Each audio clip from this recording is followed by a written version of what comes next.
ये बात उस समय की है जब भारतवर्ष के मध्य में विजयनगर नाम का एक अत्यंत समृद्ध और वैभवशाली राज्य हुआ करता था।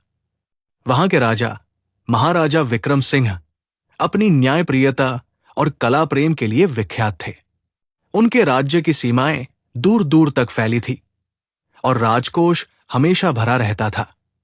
इसी राज्य की राजधानी के मुख्य बाजार में एक हवेली थी, जो अपनी भव्यता में किसी छोटे मोटे महल से कम नहीं थी। यह हवेली थी शहर के सबसे नामचीन रईस और जिद्दी सौदागर सेठ धर्मदास की। धर्मदास व्यापार में जितने कुशल थे, स्वभाव से उतने ही हठधर्मी। उनकी जुबान से निकली बात पत्थर की लकीर होती थी, चाहे वो सही हो या गलत। उन्हें लगता था कि दुनिया की हर नायाब चीज उनकी तिजोरी में होनी चाहिए। उनके पास धन का अंबार था, लेकिन एक चीज की कमी उन्हें दिन रात सालती रहती थी। वह थी राज सम्मान। वो चाहते थे कि महाराज विक्रम सिंह उन्हें राज्य का प्रधान जौहरी घोषित कर दें, लेकिन राजा को धर्मदास की परख पर तो भरोसा था, मगर उनके अहंकारी स्वभाव पर नहीं। दूसरी ओर धर्मदास की पत्नी सुवर्णा साक्षात देवी लक्ष्मी और सरस्वती का संगम थी। वो कम बोलती थी, लेकिन उनकी आंखों में वो गहराई थी जो इंसान के मन का हाल पथ ले। धर्मदास अगर आग थे तो सुवर्णा शीतल जल। वो जानती थी कि उनके पति का जिद्दी स्वभाव एक दिन उन्हें किसी बड़ी मुसीबत में डाल सकता है।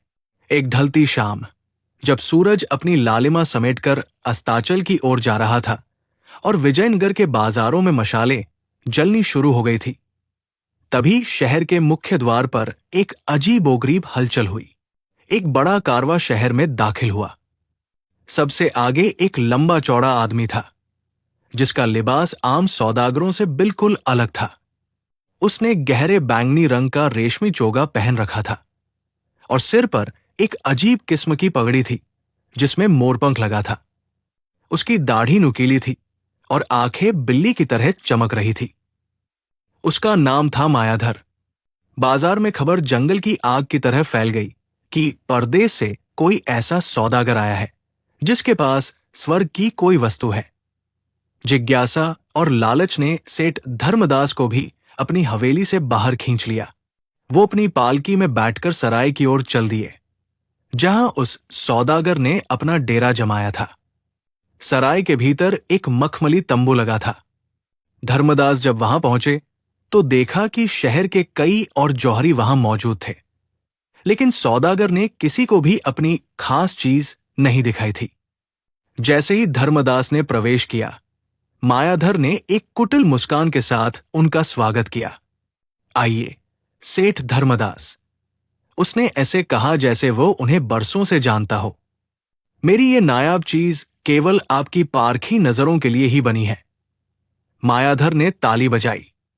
एक सेवक मखमल के कपड़े में लिपटा एक संदूक लेकर आया। तंबू के भीतर सन्नाटा छा गया। मशालों की रोशनी मध्यम कर दी गई। मायाधर ने धीरे धीरे बहुत नजाकत के साथ संदूक खोला। अचानक उस अंधेरे तंबू में एक नीली और सुनहरी रोशनी फूट पड़ी। संदूक के भीतर मुट्ठी के बराबर एक अंडाकार पत्थर रखा था। वो कोई साधारण हीरा नहीं था। वो अंधेरे में भी ऐसे दमक रहा था जैसे उसके भीतर कोई जीवित जुगनू कैद हो। उसकी किरणें तंबू की दीवारों पर नाच रही थी। धर्मदास की आंखें फटी की फटी रह गई। उन्होंने आज तक पन्ने, पुखराज और हीरे देखे थे, लेकिन ऐसा जीवित रत्न कभी नहीं देखा। ये क्या है? धर्मदास के गले से बमुश्किल आवाज निकली। मायाधर ने रहस्यमयी आवाज में कहा, ये नील सूर्य मणि है सेठ जी।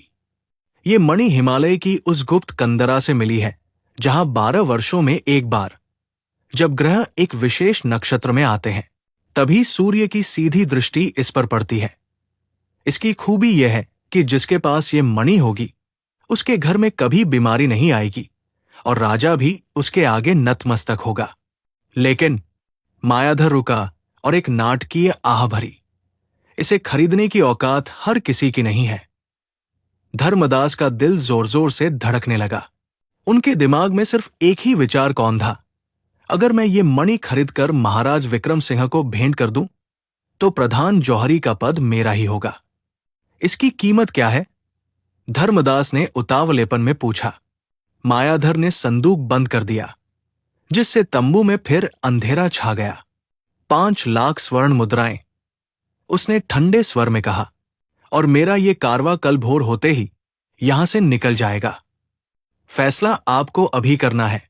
5 लाख स्वर्ण मुद्राएं, ये एक भारी रकम थी। इसके लिए धर्मदास को अपनी आधी संपत्ति और कुछ पुश्तैनी जमीनें गिरवी रखनी पड़ती। दूसरे जौहरी पीछे हट गए, लेकिन धर्मदास का अहंकार जाग उठा था। सौदागर की चुनौती, औकात हर किसी की नहीं, ने तीर का काम किया था। सौदा पक्का, धर्मदास ने अपनी मूंछों पर ताव देते हुए कहा। मैं कल सुबह ही रकम लेकर आऊंगा। रात के दूसरे पहर में धर्मदास अपनी हवेली लौटे। उनका चेहरा उत्तेजना से लाल था। वो सीधे अपने शयन कक्ष में गए, जहां सुवर्णा अभी भी जाग रही थी। सुवर्णा, आज किस्मत हमारे दरवाजे पर आई है, धर्मदास ने हांफते हुए कहा। उन्होंने उस जादुई मणि और सौदागर मायाधर के बारे में सब कुछ विस्तार से बताया। उनकी आंखों में वही चमक थी जो जुआरी की आंखों में आखिरी दाव खेलते वक्त होती है। सुवर्णा ने शांति से पूरी बात सुनी। उन्होंने पति के चेहरे को गौर से देखा। स्वामी, सुवर्णा ने मृदु स्वर में कहा, आपने उस मणि को हाथ में लेकर परखा? हाथ में? धर्मदास चिढ़ गए। उसकी चमक ही उसकी गवाही है। सुवर्णा, तुम औरतों को इन जौहरी के मामलों की क्या समझ? वो अंधेरे में भी जलता है। स्वामी, जो चीज अंधेरे में बिना तेलबाती के जलती है, वो या तो जादू है या फिर धोखा। इतनी बड़ी रकम, 5 लाख स्वर्ण मुद्राएं देने से पहले क्या हमें एक बार महाराज के राजवैद्य या किसी ज्ञानी से सलाह नहीं लेनी चाहिए? सलाह? धर्मदास का पारा चढ़ गया। मैं इस शहर का सबसे बड़ा व्यापारी हूं। मुझे किसी की सलाह की जरूरत नहीं। तुम बस ईर्ष्या कर रही हो कि मेरा नाम होने वाला है। मैंने जुबान दे दी है, कल सुबह तिजोरी खुलेगी और ये सौदा होगा। सुवर्णा समझ गई कि तर्क से अब काम नहीं बनेगा। जिद के घोड़े पर सवार व्यक्ति को रोकने के लिए लगाम नहीं, बल्कि रास्ते में गड्ढा खोदना पड़ता है। उन्होंने गहरी सांस ली और मन ही मन एक योजना बनानी शुरू की। उन्हें पता था कि सुबह होने से पहले उन्हें कुछ ऐसा करना होगा जिससे सांप भी मर जाए और लाठी भी न टूटे, पति का पैसा भी बच जाए और उनका अहंकार भी न टूटे। रात का सन्नाटा गहरा हो चला था। सेठ धर्मदास तो सुनहरे भविष्य के सपने देखते हुए मखमल के गद्दों पर गहरी नींद सो गए थे, लेकिन हवेली के दूसरे कक्ष में सुवर्णा की आंखों से नींद कोसों दूर थी। सुवर्णा जानती थी कि सुबह होते ही अनर्थ हो जाएगा। उनके पति की बरसों की कमाई एक पल में धूल हो जाएगी। वो कमरे में इधर उधर टहल रही थी। उनके मन में विचारों का बवंडर चल रहा था। तभी उनकी नजर पूजा की थाली में रखे एक छोटे से दिए पर पड़ी, जिसकी लौ हवा के झोंके से फड़फड़ा रही थी, मगर बुझ नहीं रही थी। सुवर्णा के होठों पर एक रहस्यमयी मुस्कान तैर गई। उन्हें रास्ता मिल गया था। उन्होंने तुरंत अपनी सबसे पुरानी और विश्वासपात्र दासी काकी को बुलाया। काकी ने बचपन से सुवर्णा को पाला था और वो हवेली के हर भेद को जानती थी। सुवर्णा ने काकी के कान में कुछ फुसफुसाया। काकी की बूढ़ी आंखें पहले तो आश्चर्य से फैल गई, फिर चमक उठीं। उसने सिर हिलाया और रसोइये की ओर चली गई। सुवर्णा ने फिर एक तांबे का विशेष कलश मंगवाया और उसमें कुछ सामग्री भरकर उसे लाल कपड़े से ढक दिया। अब बस भोर होने का इंतजार था। अगली सुबह सूरज की पहली किरण के साथ ही हवेली में कोहराम मच गया। सेठ धर्मदास ने अपने मुनिमों को आदेश दे दिया था कि तिजोरी से 5 लाख स्वर्ण मुद्राएं निकाल ली जाएं। बैलगाड़ियों पर लोहे के संदूक लादे जा रहे थे। सेठ जी ने आज सबसे कीमती जरीदार पगड़ी पहनी थी। उनका चेहरा गर्व से चमक रहा था, जैसे उन्होंने वो पदवी पहले ही जीत ली हो। वे जैसे ही वो मुख्य द्वार से बाहर निकलने को हुए, सुवर्णा सजीद जी हाथ में आरती की थाली लिए सामने आ खड़ी हुई। धर्मदास ठिठक गए। अरे भाग्यवान, अब तुम शकुन अपशकुन की बातें लेकर मत बैठ जाना, मुझे देर हो रही है। सुवर्णा ने बड़ी विनम्रता से उनकी आरती उतारी और माथे पर तिलक लगाया। नहीं स्वामी, सुवर्णा ने मिश्री जैसी मीठी आवाज में कहा, मैं आपकी सफलता के आड़े नहीं आऊंगी। आप इतना बड़ा सौदा करने जा रहे हैं, ये हमारे कुल के लिए गर्व की बात है। मेरी बस एक ही विनती है। धर्मदास का सीना गर्व से चौड़ा हो गया।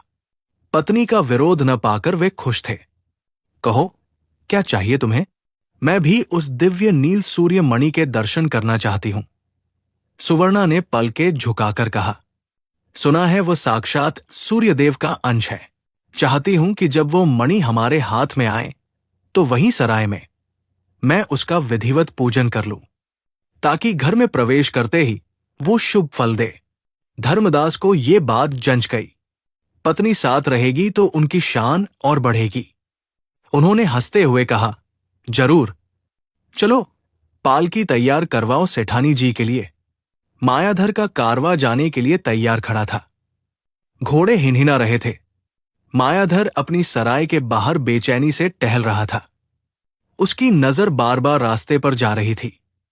जैसे ही उसने धर्मदास का काफिला और स्वर्ण मुद्राओं से लदी बैलगाड़ियां देखी, उसकी बाछें खिल गई। धर्मदास ने उतरते ही कहा, भाई हम जुबान के पक्के हैं, ये रहा तुम्हारा सोना। मायाधर ने ललचाई नजरों से संदूकों को देखा। वाह सेठ जी, आप जैसा पारखी कद्रदान पूरी दुनिया में नहीं है। आइए, मणि आपके हवाले कर दूं। वे सभी फिर उसी तंबू के भीतर गए। दिन के उजाले में भी तंबू के अंदर मोटे पर्दे डालकर अंधेरा रखा गया था। मायाधर ने संदूक खोला। वही नीला पत्थर फिर से अपनी जादुई रोशनी बिखेरने लगा। धर्मदास मंत्रमुग्ध होकर उसे देखने लगे।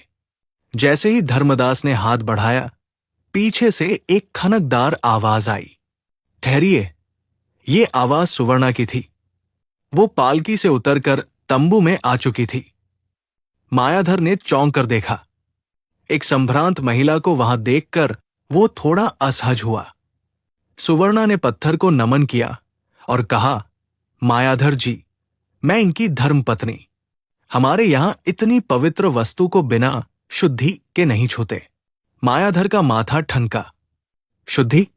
कैसी शुद्धि? सुवर्णा ने अपने साथ लाए उस तांबे के कलश की ओर इशारा किया जो दासी के हाथ में था। कुछ विशेष नहीं। हमारे राजपुरोहित ने कहा है कि यह मणि सूर्य का अंश है, इसलिए इसे ग्रहण करने से पहले इसे खौलते हुए पवित्र जल और हल्दी के घोल में स्नान कराना होगा। यदि ये असली है तो इसकी चमक और बढ़ जाएगी, और यदि ये नकली है, सुवर्णा ने एक क्षण को धर्मदास की ओर देखा, तो ऐसा होना असंभव है न स्वामी? धर्मदास असमंजस में पड़ गए। सुवर्णा, इसकी क्या जरूरत है? सुवर्णा ने दृढ़ता से कहा, स्वामी, ये 5 लाख मुद्राओं का प्रश्न नहीं, राजा के सम्मान का प्रश्न है। अगर हम अशुद्ध मणि महाराज को देंगे तो अनर्थ हो जाएगा। बस 2 पल की तो बात है। फिर सुवर्णा मायाधर की ओर मुड़ी। क्यों मायाधर जी, आपको कोई आपत्ति तो नहीं? असली सूर्यमणि को गर्म पानी क्या नुकसान पहुंचाएगा? तंबू में सन्नाटा छा गया। मायाधर के माथे पर पसीने की बारीक बूंदें उभर आई। वो जानता था कि उसका वो मणि दरअसल एक साधारण पत्थर था, जिस पर उसने फास्फोरस और जड़ी बूटियों का एक खास लेप चढ़ाया था, जो अंधेरे में चमकता था। गर्म पानी पड़ते ही वो लेप पिघल जाएगा और पत्थर काला पड़ जाएगा। उसने हकलाते हुए कहा, नहीं नहीं सेठानी जी, ये मणि बहुत नाजुक है। पहाड़ के एक संत ने कहा था कि इसे पानी नहीं छूना चाहिए, वरना इसकी शक्ति चली जाएगी। सुवर्णा ने तुरंत पलटवार किया। अजीब बात है, जो मणि सूर्य की तपिश सहकर बनी है, वो जरा से गर्म पानी से डर गई। स्वामी, क्या आपको ये अजीब नहीं लगता? धर्मदास के दिमाग में अब संदेह का कीड़ा रेंगने लगा था। उन्होंने मायाधर के पसीने से तरबतर चेहरे को देखा, जो आत्मविश्वास कल रात था वो अब गायब था। धर्मदास का स्वर अब बदल गया। देखो भाई, मेरी पत्नी बिल्कुल सही कह रही है। अगर माल खरा है तो तुमको डर कैसा? दासी, गर्म पानी का कलश लाओ। मायाधर की आंखें इधर उधर भागने लगी। तंबू का दरवाजा बंद था और बाहर धर्मदास के हटे कटे पहरेदार खड़े थे। वो फंस चुका था। काकी ने मलमल के कपड़े से पकड़े हुए तांबे के कलश को बीच में रखी एक तिपाई पर रख दिया। उसमें उबलता हुआ पानी था, जिसमें हल्दी और कुछ जड़ी बूटियां मिली थी, जिससे भाप निकल रही थी। मायाधर ने आखिरी चाल चलने की कोशिश की। उसने लपककर संदूक बंद करने की कोशिश की और चीखा, नहीं रुको, तुम लोग एक पवित्र चीज का अपमान कर रहे हो। मैं ये सौदा नहीं करूंगा, हटो यहां से। लेकिन धर्मदास अब अपने पुराने रौद्र रूप में आ चुके थे। उन्होंने मायाधर की कलाई थाम ली। उनकी पकड़ लोहे की तरह मजबूत थी। सौदा तो अब होकर रहेगा, धर्मदास ने दांत पीसते हुए कहा। या तो ये मणि सूर्य की तरह दमकती रहेगी, या फिर तुम्हारी गर्दन और धड़ अलग होंगे। धर्मदास ने संदूक से वो चमकता हुआ नीला पत्थर उठाया। वो वाकई ठंडा था, लेकिन उसमें से अजीब सी गंध आ रही थी। बिना एक पल की देरी किए उन्होंने उस पत्थर को खौलते हुए पानी के कलश में डाल दिया। छन की आवाज हुई। सबकी निगाहें उस कलश पर टिकी थी।